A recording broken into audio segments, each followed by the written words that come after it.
Hello everyone. आज हम chapter number 1 फसल उत्पादन एवं प्रबंध को कंटिन्यू करेंगे।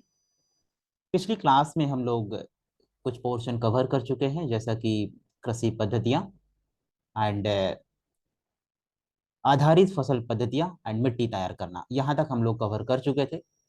आज हम लोग डिस्कस करेंगे कृषि औजार। कृषि औजार क्या होते हैं, क्या पर्पस होता है, कितने प्रकार के कृषि औजार होते हैं। ओके। हम इस पर्टिकुलर पोर्शन में कृषि औजार में कवर करेंगे। चलिए हम कंटिन्यू करें।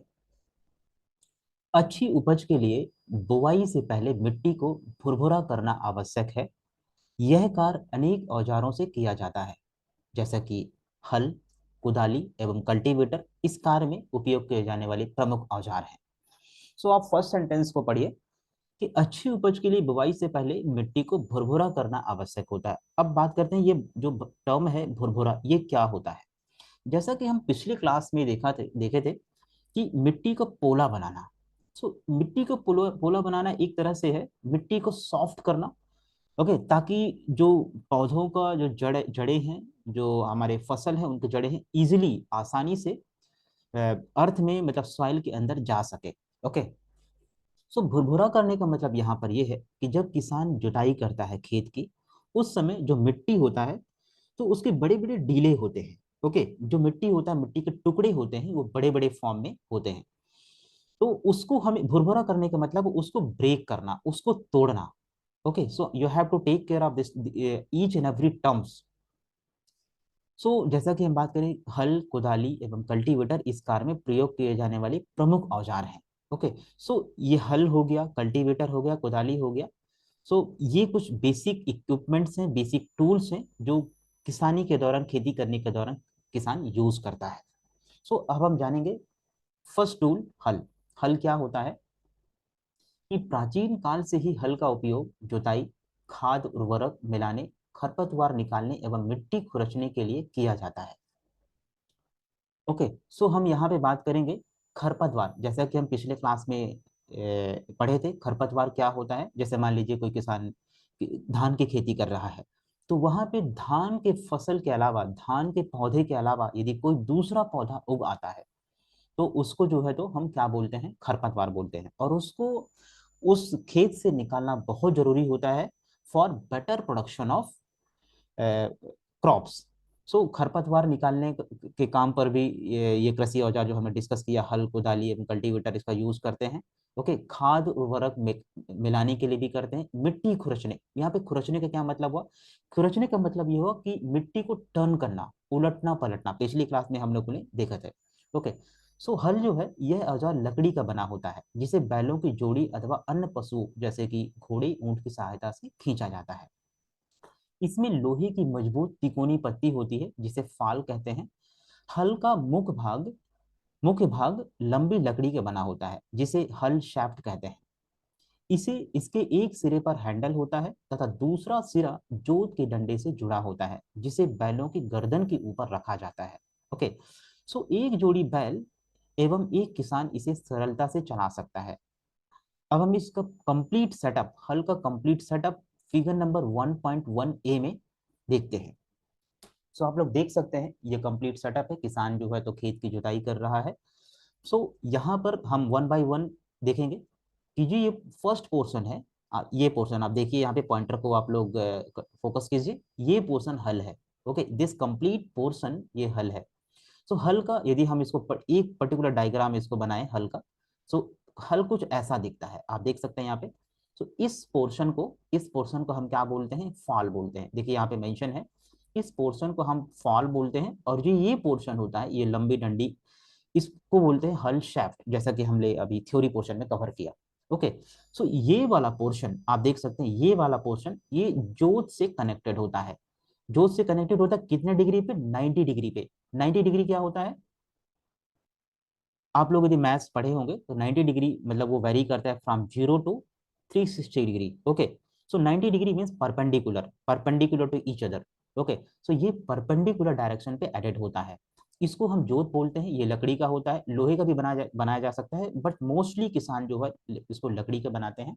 सो इसको रस्सी के माध्यम से किसान ने इसको यहाँ पे अटैच किया है, जोत को जो है हल से अटैच किया है। और ये जोत का जो एंड होते हैं, दो एंड होते हैं, this end, this is the first end and this is the second and.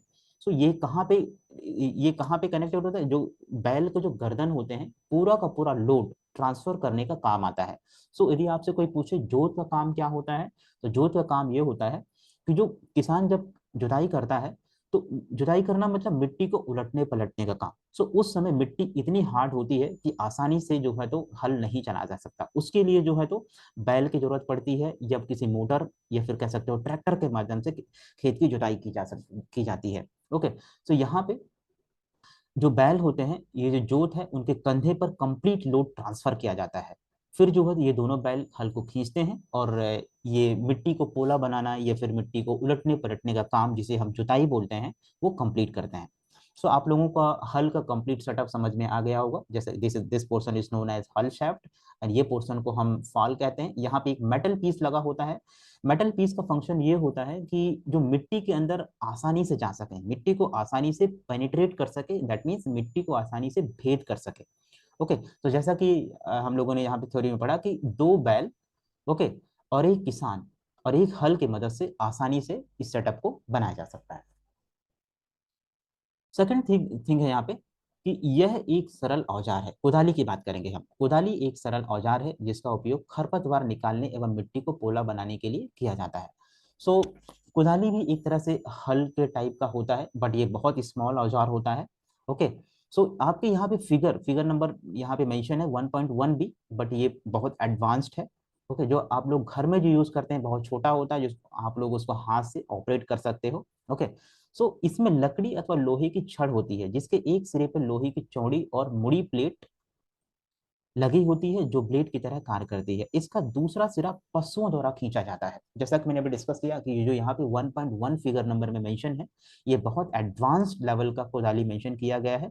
यहाँ पे इसको भी हम बैल की तरह, बैल के माध्यम से खींचते हैं, क्योंकि एक इंसान इतने हैवी इक्विपमेंट को नहीं चला सकता है। सो आप लोगों ने घर में देखा होगा कुदाली जो है, कुदाली में एक छोटा सा पीस होता है, एक मेटल पीस लगा होता है, और एक लकड़ी का हैंडल होता है। उसके माध्यम से आप घर में मिट्टी को, जनरली इसका यूज जो है तो मिट्टी को उलटने पलटने का काम के लिए यूज करते हैं, और खरपतवार को निकालने के लिए भी इसका यूज करते हैं। सो आप लोग दो चीज, हम लोग दो औजार यहाँ पे पढ़ चुके हैं, हल, कुदाली। ओके। सेकंड, थर्ड वन है कल्टीवेटर। कल्टीवेटर के भी सेम पर्पज है, जैसा कि यहाँ पे हम देख सकते हैं ट्रैक्टर 1.1c। यहाँ पे एक किसान खेत की जुताई कर रहा है।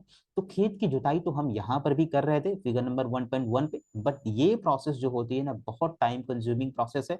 यहाँ पे बहुत ज्यादा टाइम लगती है। तो टाइम को सेव करने के लिए किसान जो है तो ट्रैक्टर का यूज, जैसा कि आप देख रहे हैं हमारा टेक्नोलॉजी कितना तेजी से बढ़ रहा है। ओके। और पिछली क्लास में हमने पढ़ा था कि लार्ज पॉपुलेशन को, इतने बड़े पॉपुलेशन वाले देश में जो हम लोग खाना पूर्ति करते हैं, जो रिक्वायरमेंट है, ओके, जो फूड का रिक्वायरमेंट है, उसको फुलफिल करने के लिए हमें लार्ज लेवल पे खेती करना होगा। और लार्ज लेवल पे खेती करने के लिए हमें क्या करना होगा, कम से कम समय में ज्यादा से ज्यादा हमें प्रोडक्शन करना है।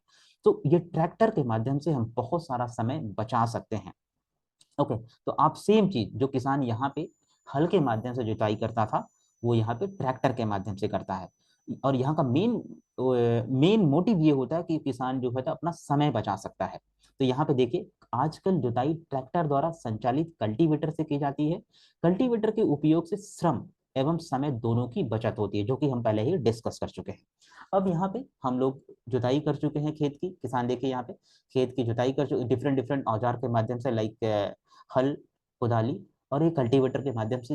ये एक तरह से हम जो हम डिस्कस कर रहे हैं, पूरा खेती करने के स्टेप्स डिस्कस कर रहे हैं हम। ओके। कृषि औजार हम लोग को डिस्कस कर लिए।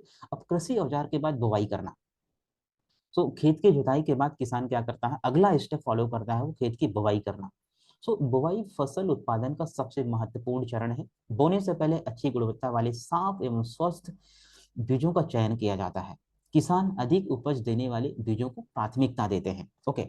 बीजों का चयन कैसे किया जाए, हम इसके बारे में डिस्कस करेंगे। एक स्टूडेंट है जिसके मन में एक क्वेश्चन आया कि उसमें मतलब एक दिन उसने देखा कि एक दिन मैंने अपनी माँ को देखा कि माँ चने के कुछ बीज एक बर्तन में रख कर उसमें कुछ पानी डाल रही है। कुछ मिनट पश्चात कुछ बीज पानी के ऊपर तैरने लगे। मुझे आश्चर्य हुआ कि कुछ बीज पानी के ऊपर क्यों तैरने लगे। हम इस चीज का जवाब अभी देखेंगे नेक्स्ट सेक्शन में। ओके, सो क्रियाकलाप 1.1। सो इसका अब ये एक तरह से एक्सपेरिमेंट है, आप घर में भी इस एक्सपेरिमेंट को परफॉर्म कर सकते हैं, जो कि एक बीकर लेकर इसे पानी से आधा भरिए। आप घर में एक बीकर लीजिए, उसमें जो है बीकर मतलब एक सिंपल सा कोई आप ग्लास ले सकते हैं, कांच के ग्लास भी ले सकते हैं। इसमें एक मुट्ठी गेहूं के दाने डालकर भली भांति हिलाइए और कुछ समय वेट करना है आपको। और कुछ समय बाद ऑब्जर्व करोगे आप, उसमें से कुछ जो बीज होंगे, मान लीजिए आपने गेहूं के बीज लिए हैं, उसमें से कुछ बीज पानी के ऊपर तैरने लगेंगे और कुछ बीज जो है तो नीचे जो ग्लास का जो नीचे का सतह है उसमें बैठ जाएगा। ये आपको एक्सपेरिमेंट परफॉर्म करना है। अब हम जानते हैं क्रियाकलाप 1 में क्या डिटेल मेंशन है। सो यहाँ पे क्या कुछ बीज जल के ऊपर तैरने लगते हैं, this is the question. Okay, you have to observe, आपको इसको ध्यान देना है कि क्या कुछ बीज ऊपर तैर रहे हैं कि नहीं। यदि तैर रहे हैं तो आपको उसका कारण पता करना है कि ये क्यों तैर रहे हैं और तैरने का क्या मतलब होता है। जैसे कि हम बात करें बीजों का चयन, मतलब यदि कोई बीज पानी के ऊपर तैर रहा है, वो बीजों के चयन में कितना बड़ा रोल प्ले करता है। वो कैसे हम मिट्टी जो सॉरी जो जो बीज है वो यदि वो फसल के सॉरी जो ग्लास के नीचे जल के सतह में जो ग्लास का सतह है उसमें बैठ गया तो क्या कंडीशन है वो, और जो तैरने लग गया उसका क्या मतलब, उन दोनों का क्या रोल है, कैसे हम पहचानेंगे कि ये बीज जो है अच्छा है और अच्छा है कि नहीं, हम कैसे उसके माध्यम से इस एक्सपेरिमेंट के माध्यम से हमें कैसे कंक्लूड करेंगे। सो क्षतिग्रस्त बीज खोखले हो जाते हैं, ओके, और इस कारण हल्के होते हैं और यह जल में तैरने लगते हैं। तो जैसा कि हम बात करें, जो बीज खराब बीज होते हैं, खराब बीज होना मतलब मान लीजिए कि उसमें कीड़े लग गए, जो कीड़े होते हैं अंदर पूरा उसको खोखला कर दिए, जब खोखला कर देंगे तो वो हल्का हो जाएगा। ओके, सो जो बीज हल्के हो जाएंगे, वो जो हल्के हो जाएंगे जो क्षतिग्रस्त हो चुके हैं वो बीज जो है पानी में आसानी से तैरने लगेंगे। दिस इज एक्सपेरिमेंट, आप लोग घर में इसको परफॉर्म कर सकते हो। इसके बाद जो बीज क्षतिग्रस्त नहीं हुए होंगे, जो अच्छे क्वालिटी के बीज होंगे, वो पानी में नहीं तैरेंगे। वो क्या होंगे, जो आपका ग्लास होगा उसके सतह पे बैठ जाएंगे, वो तैरेंगे नहीं, लेकिन जो क्षतिग्रस्त होंगे वो तैरने लगेंगे। सो इसको कंटिन्यू करते हैं। अच्छे और स्वस्थ बीजों को क्षतिग्रस्त बीजों से अलग करने की ये एक अच्छी विधि है। ओके, जब कोई किसान खेती करता है तो उसका सबसे पहला स्टेप होता है, बीज बोने से पहले का स्टेप होता है कि उसको बीज का परीक्षण करना कि ये अच्छी क्वालिटी का है नहीं है कि नहीं। सो ये जो क्रियाकलाप 1.1 है कि पानी हम पहले किसान पानी लेता है, उसमें बीज डाल देता है, जो यदि बीज जो है तो मोस्ट ऑफ द बीज यदि तैरने लग गया, इसका मतलब वो किसान जो है उस बीज को सेलेक्ट नहीं करेगा, उस बीज को नहीं बोएगा। यदि कुछ परसेंट बीज, यदि मान लीजिए कि 1 से 2% या मैक्सिमम 5% बीज जो है उस पानी में तैर रहा है, तो बीज उसको सेलेक्ट कर सकता है किसान। लेकिन यदि मान लीजिए कि 30 से 40% बीज पानी में तैरने लग गया, इसका मतलब यह है कि वो बीज खराब हो चुका है और उसको नहीं बोना चाहिए, अदरवाइज आपके प्रोडक्टिविटी को अफेक्ट करेगा। अफेक्ट करेगा मीन्स वो प्रभावित करेगा। ओके, सो बुवाई से पहले बीज बोने के औजारों के बारे में जानना आवश्यक है। अब यहाँ पे हम अभी तो हम लोगों ने अभी डिस्कस किया, यहाँ पे देखिए जो हल होता है, यह हल है, कुदाली है और ये कल्टीवेटर। अभी तो इसका काम था खरपतवार को निकालना, मिट्टी को पोला बनाना, मिट्टी को उलटना पलटना, इनके माध्यम से कर रहे थे। अब कुछ औजार हैं जो बीज बोने के काम आते हैं। ओके, कुछ परंपरागत औजार यहाँ पे डिस्कस करेंगे, जैसे कि परंपरागत औजार, परंपरागत रूप से बीजों की बुवाई में इस्तेमाल किया जाने वाला औजार कीप के आकार का होता है। कीप मीन्स होता है फनल, जिसका एक एंड जो है तो बहुत, उसका एक एंड जो होता है, माउथ जो होता है, उसकी ओपनिंग बहुत ज्यादा होती है और उसका सेकंड एंड का जो ओपनिंग होती है बहुत कम होती है। आप यदि आपके घर में यदि फनल रखा होगा, आप उस फनल को देख सकते हैं। फनल के माध्यम से आपको समझ में आ जाएगा कि कीप क्या होता है। बीजों को कीप के अंदर डालने पर यह 2 या 3 नुकीले सिरे वाले पाइपों से गुजरते हैं। कहने का मतलब है, आप देख सकते हैं यहाँ पे फिगर नंबर 1.2a में भी ये कीप देख सकते हैं। यहाँ पे किसान जो है तो बीज बो रहा है यहाँ पे। एक पाइप नीचे से लगी हुई, आप देख, ये पाइप नीचे गई हुई है और ये मिट्टी के अंदर चला गया। एक इसका जो सिरा होता है, 2 से 3 सिरे निकले हुए होते हैं, वो नुकीले होते हैं, जो कि मिट्टी को आसानी से भेद सकते हैं और जो कि मतलब कहने का मतलब है कि मिट्टी के अंदर आसानी से जा सके और डिजायर्ड लेवल पर किसान जितनी गहराई पर बीज को बोना चाहता है उतनी गहराई पर वो जो बीज है उनको प्लेस कर सके। ओके, सो देखिए यहाँ पे बीजों को कीप के अंदर डालने का यह 2 या 3 नुकीले सिरे वाले पाइपों से गुजरते हैं। ये सिरे मिट्टी को भेद कर बीज को स्थापित कर देते हैं, जैसा कि हम लोगों ने अभी डिस्कस कर चुके हैं। सो ये seed drill, okay, seed drill जो है सिमिलर टू दिस, आपका जो परंपरागत औजार है ये कीप टाइप, जैसा कि आप लोगों ने यहाँ पे कंपेयर किया था कि ये जो हल है, हल से जितना समय लगता है उतना समय ट्रैक्टर में नहीं लगता है। ट्रैक्टर से जो आप खेती करते हैं, जुताई करते हैं, वो बहुत सारा समय बचा देता है। उसी प्रकार से बीज बोने की प्रक्रिया जो आप परंपरागत तरीके से करते हैं, कीप के माध्यम से करते हैं, वो इस सीड ड्रिल के माध्यम से आप जब आप करेंगे तो बहुत सारा समय आपका बच जाएगा। ओके, तो सीड ड्रिल क्या होता है? सीड ड्रिल जो है एक एडवांस टेक्नोलॉजी के माध्यम से ये इजाद हुआ है इसका। तो सीड ड्रिल का भी उपयोग हम बीज बोने का काम करते हैं, जो किसान यहाँ पे परंपरागत तरीके से कर रहा था। तो सीड ड्रिल के इसको जानते हैं क्या होता है। आजकल बुवाई के लिए ट्रैक्टर द्वारा संचालित सीड ड्रिल का उपयोग होता है। ओके, इसके द्वारा बीज में समान दूरी एवं गहराई बनी रहती है। यह सुनिश्चित करता है कि बुवाई के बाद बीज मिट्टी द्वारा ढक जाए। ओके, इससे बीजों को पक्षियों द्वारा खाए जाने से रोका जा सकता है। सीड ड्रिल द्वारा बुवाई करने से समय एवं श्रम दोनों की बचत होती है, जो कि हमने अभी डिस्कस कर चुके हैं कि जो एडवांस टेक्नोलॉजी है ये हमारा समय बचाने में, श्रम में समय बचाने में बहुत बड़ा रोल प्ले कर रहे हैं। ओके, जैसा कि या ये हल को ट्रैक्टर ने रिप्लेस कर दिया। यहाँ पे जो परंपरागत तरीके से बीज बोने की जो प्रक्रिया थी, इसको जो है सीड ड्रिल ने रिप्लेस कर दिया। ओके, अब एक स्टूडेंट है, ये क्या कहता है, मेरे विद्यालय के समीप एक पौधशाला है, नर्सरी है। मैंने देखा कि पौधे छोटे छोटे थैले में रखे हैं, वो इस प्रकार क्यों रखे गए हैं, उसके मन में यह डाउट है। ओके, सेकंड स्टूडेंट, उसके मन में क्या है, धान जैसे कुछ पौधों के बीजों को पहले पौधशाला में उगाया जाता है। पौध तैयार हो जाने के बाद उन्हें हाथों द्वारा खेत में रोपित किया जाता है। ओके, कुछ वनीय पौधे एवं पुष्पी पौधे भी पौधशाला में उगाए जाते हैं। ये इसका आंसर है।